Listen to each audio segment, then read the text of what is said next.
आमी म्हजे भयणीनो आनी भावनो हें जाणो जायत तर जाल्यार प्रत्येक वेळा जेन्ना आमी हांगसर येता तेन्ना जेजू आमचे कुडींत मनांत ओतम्यांत येता आनी आमकां आपले गोठायन मोडटा. आमकां तो आपल्या सारकें कोत्ता कित्याक आमी ताचे कुडींतले सांदे. तर प्रत्येक वेळा जेन्ना आमी जेजू सगळें घोड जाता तेन्ना आमी दुसऱ्यांकूय ताच्या सांद्यांक धीर आनी आदार दिता हें विसरो नाकात. आमी हांगसर आमचे पासत येना, आमी सगळीं जाणां एकामेका पासत येता कित्याक आमी सगळीं जाणां ताचे कुडींत जियेता. तर हो गूट ताणें घडोवन हाडलेलो आसा तो तातूंत आमी उदीक आनी उदीक खोलायन आमचें जिवीत सादच्याक ह्या वेळार थोडो वेळ मागण्यांत रावया, ताचो पवित्र आत्मा मागया आनी तो आमकां शिकयता, ताच्या उतरांतल्यान शिकयलेलें आसा तें आमच्या मनांत हाडून उदीक खोलायन प्रत्येक जाण आमी जेजूच्या सांगाता जिवंक आतां मागणें करया. सगळीं जाणां आमचे अशें उंटेन दवरया.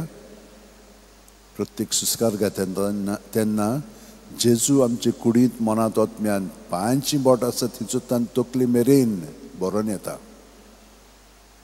आनी तकले सान पांय मेरेन ओतम्यान मनांत आनी कुडींत आसा तितलेंय आमी जेजू सगळें दवरया.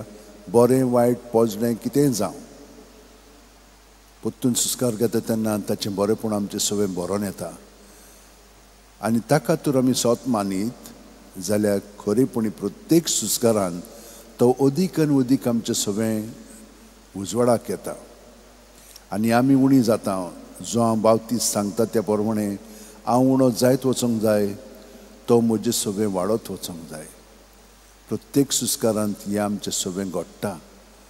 जेजू सारकीं आमी अदीक जालीं की ना ताचे भाशेन आतां मागीर आमी उलोवंक लागतले हांव, सगळो वावर करूंक लागतले हांव, ताचे भाशेन आमी आमचें जिवीत ओपून दितले हांव आनी जेजू सारकीं आमी पुनोच जिवन प्रत्येक वेळा असल्या संकश्टांनी पडली म्हणटत तो आमकां उबारतलो आनी अदीक घटायन आमकां भरून परतून तेच भाशेन आमचें जिवीत दुसऱ्यां पासत मोडून आमी तांचे पासत जेवण कशें जातलें हांव आनी ती जेजूचे घटायन अदीक आनी अदीक वाडटली.